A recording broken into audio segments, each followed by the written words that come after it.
ఏం లిఖిత అమ్మ ఇంత ఎమోషనల్ పర్సన్, అసలు మీరు దూరం అవుతా అని చిన్న విషయం అంటే అవుట్డోర్ షూట్స్కి వెళ్తా అన్నా సరే అమ్మ ఏడ్చేస్తున్నారు. అయ్యయ్యో, మీరు కూడా అంత ఎమోషనల్ పర్సనేనా?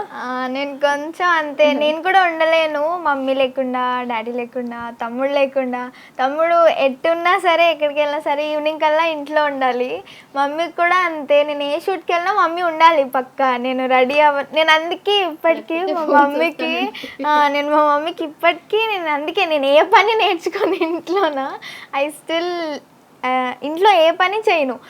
వంట కానీ, ఇంట్లో మాపింగ్ కానీ, ఉడవడం కానీ ఏ పని చేయను. అన్నీ మమ్మీనే చేయాలి, అన్నీ మమ్మీనే ఉండాలి, పక్కా ఉండాలి మమ్మీ.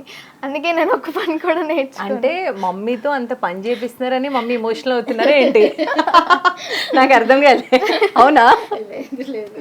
అనిపిస్తుంది. కాకపోతే తన చూట్లు బాగా టైర్డ్ అయ్యి వచ్చేస్తుంది కదా, నేనే చెప్పను ఇంకా ఏమన్నా ఉన్నా కూడా కాసేపు పడుకొని లేని వదిలేస్తాను.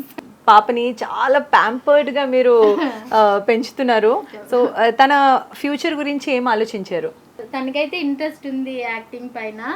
ఎవరైనా చేస్తే నార్మల్గా చేస్తారు రీల్స్ అట్లా, కానీ తను ఏంటంటే దానిలో ఓన్ చేసుకుని చేస్తుంది. అది నాకు చాలా ఇష్టం అనమాట. దానిలో ఇంకా ఏ క్యారెక్టర్ ఇచ్చినా సరే, ఏదైనా ఇచ్చినా సరే తను నేను ఇంకా బెస్ట్ ఇవ్వాలి అని తను ట్రై చేస్తుంది. అది నాకు ఇష్టం అనమాట. అంత ఉన్నప్పుడు మనం కూడా సపోర్ట్ చేయాలి కదా అన్నట్టు ఇంకా అలా వచ్చిన ఆపర్చునిటీని వాడుకుంటున్నాం ఇప్పటి వరకు అయితే. నైస్. సో లిఖిత, మీ పేరెంట్స్ కోసం, స్పెషలీ అమ్మగారి కోసం ఏదైనా బెస్ట్ గిఫ్ట్ తీసుకోవాలి, మీ దగ్గర చాలా డబ్బులు వచ్చేసాయి అనుకో, అప్పుడు ఏం తీసుకుంటావు?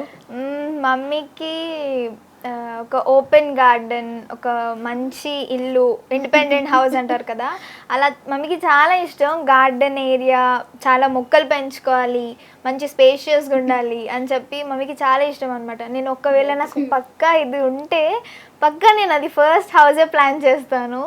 అండ్ అది బెస్ట్ గిఫ్ట్ అని నేను అనుకుంటున్నాను మమ్మీకి అయితే.